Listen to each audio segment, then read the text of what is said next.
Hi everyone, hope you're reading lots. Today, the book I'm going to do for this video is Tell by Frances Itani.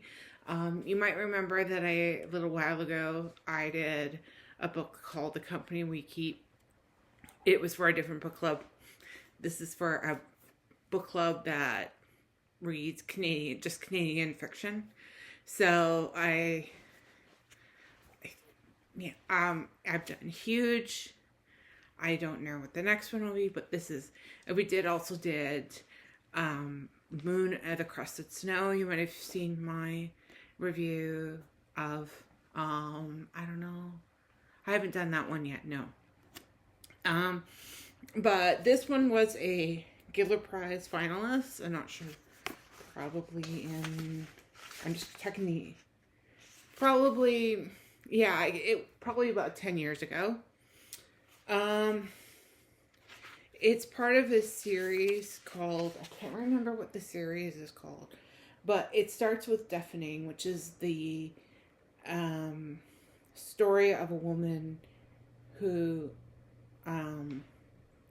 is deaf, and she is going through the First World War as a deaf person. This one takes place right after World War One, and of World War One, or as they called it, probably the Great War. And it's into Toronto again. And this follows the life of Grania's brother-in-law, Keenan, and his wife, Tress, who is the sister to Grania. Now, I'm doing this review when I have maybe about 50 pages left. So I'm going to say that this one it's pretty good. It's pretty good. Really don't know what it's about. Actually, I can tell you what it is about. It's basically about the life of this community and a few of the people that live in it. I'll just read you It says, in 1919, only months after the signing of the Treaty of Versailles and the end of the Great War, the men and women of Toronto struggled to recover from wounds of the past. Keenan, a young soldier who has returned damaged and disfigured, confines himself to a small house, wandering outside only under the cover of night. His wife, Tress, attempting to adjust to the trauma that has overwhelmed her husband and altered their marriage, seeks advice from her Aunt Maggie, but Maggie and her husband, Aunt Aim, who cares for the town clock tower, have sorrows of their own, heartbreaks that lie unacknowledged between them.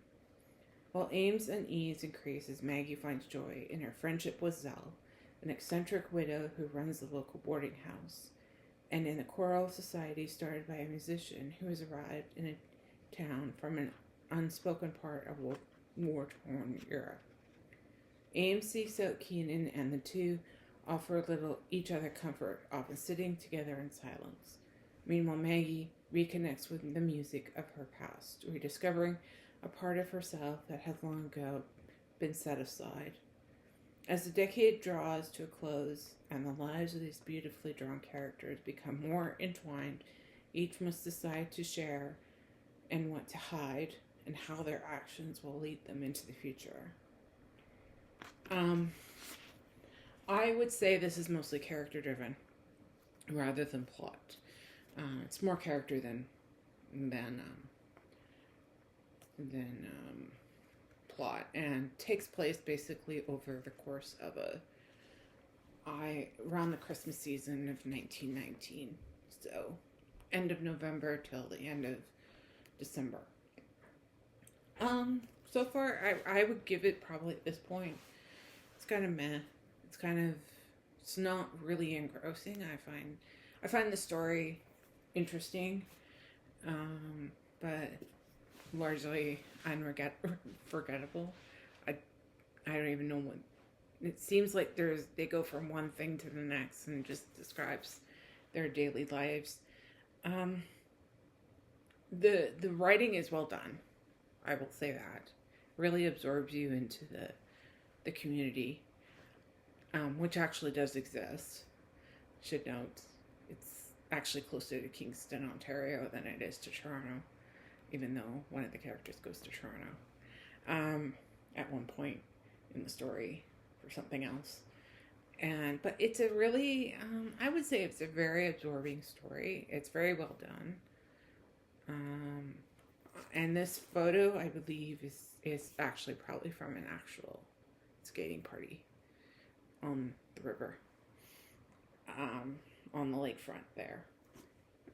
Anyways,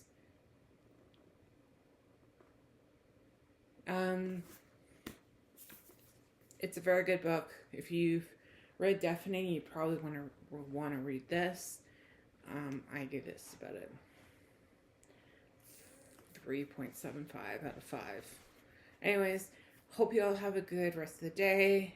And remember to like and subscribe, and to also visit my various social media platforms if you want to learn more about what I'm reading. Anyways, talk to you soon. Bye.